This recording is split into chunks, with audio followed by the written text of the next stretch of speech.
เอาสุขีมันเสมอมันคือไม่ความเจ็บจะสิได้ความไข่ยาสุมีวสันนอเอาโคกาทักทายสบายดีมันยังพ่อแม่พี่น้องบรรดาแขกบรรดาท่านผู้มีเกียรติทุกท่านวสันนอวันนี้ก็ถือว่าเป็นโอกาสดีโอกาสดีโอกาสงามวันนี้ก็ได้ทั้งอาจารย์โป้ทงปางเพิ่นได้พามาเยี่ยมทั้งหมอลำเพิ่นว่าว่าอันดับหนึ่งได้พี่น้องเรื่องลำ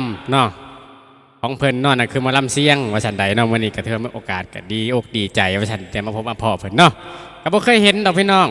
แต่ก็ได้มาเจอตัวจริงมื้อนี้ถือว่าสมควรก็ถือว่าขอทักทายสบายดีเด้อทางอาจารย์เฮาสบายดี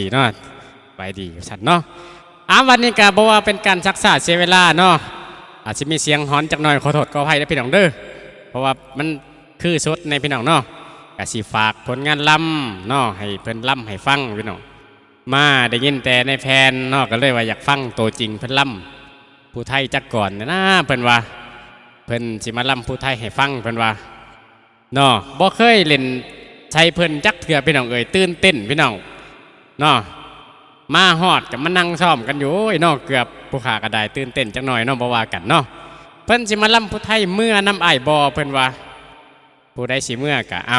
บ่ว่ากันพี่น้องเอาต่อไปกะขอเรียนเชิญเด้อทางอาจารย์เฮาสวดบาดนี้เจ้าสำหรับก่อนนี้ก็คือว่าเมื่อนำอ้ายบ่ว่าผู้ไทยสวดสาวเล่าเมื่อเด้อไปจากเมื่อนำเด้อ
ขี่สร้างสิพาจ้างนั่งรถเมล์สิพาน้องนั่งรถเมล์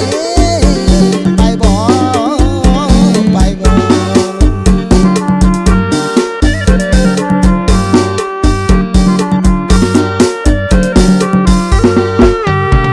แพงเอ้ยเมื่อบ่เด้น้องนั่งไม้คันสีมือน้องน้ำไม้อดไว้ให้อีกอย่างอีนางเอ้ย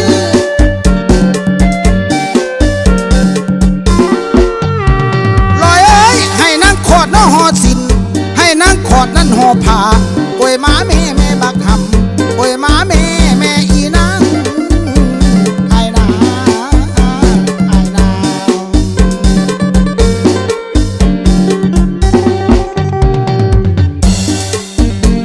ลอยเอ้ยสาวผู้งามนั้นได้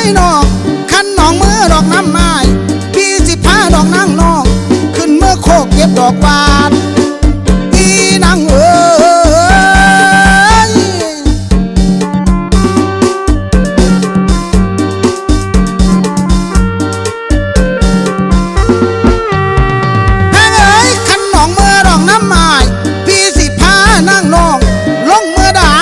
ดอกคอยสิไปบ่ให้นางเป็นนางผู้เก็บพี่สิเป็นนางผู้หอยตาวันคอยจังคอยมือตาวันคอยจังคอยมือไปบ่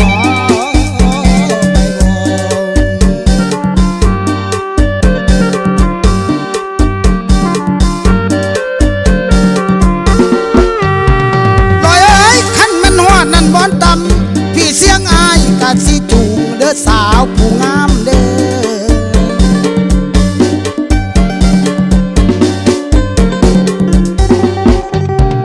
ลอยเอ้ยเมื่อหัวโคกนั้นสูงเมื่อหอดโน่นนั้นสูงพี่หมอลำกะสิอุ้มโอ้ยเอาน้องคือนางแอว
ดแดงสิพาน้องแย่หมดแด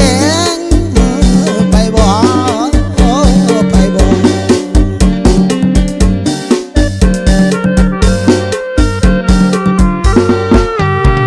แพงเอ้ยขันหมดแดงมันกัดน้องมือบังขวาอ้ายสิไปอีนางเอ้ย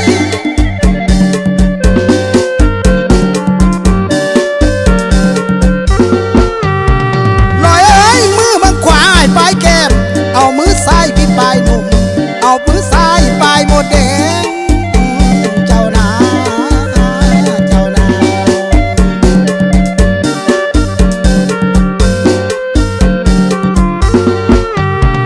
คำเอ้ยพอแต่เมื่อนั้นถึงบ้านเฮือนสานบ้านพี่อยู่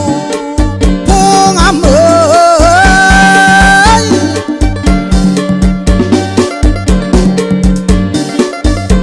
พี่นี้สิให้เท่านอแก่บ้านให้ต้มไก่นั่นผู้โจรป่วยหมาห้องมันผูกแขนป่วยหมาห้องมันกูขวัญเจ้านาเจ้านา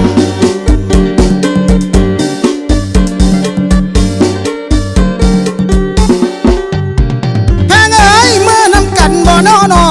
อย่างตามทางน้องนี่แน่งอีนางเอ้ย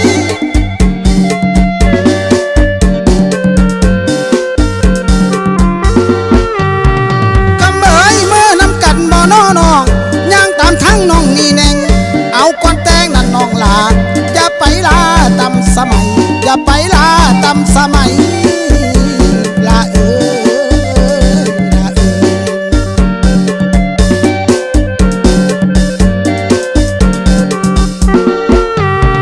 คำเอ้ยคิดบังแน่นั่นเด้อน้องรถเพิ่นยังนั่นพรได้ราคาแห้งตั้งหลายแสนหนาโอ้ยส่วนว่าหมอนั่นลำเสียงนี่จะขอนดาวแฟนมอมผ่านางมือสอน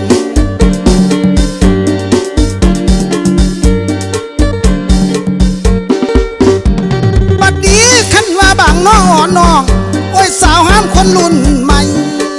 อีนางเอ๋ยโปรดเห็นใจน้อแน่ทอนอันสายหายตำตระกูลอันสายหายตำตระกูลลานาลานา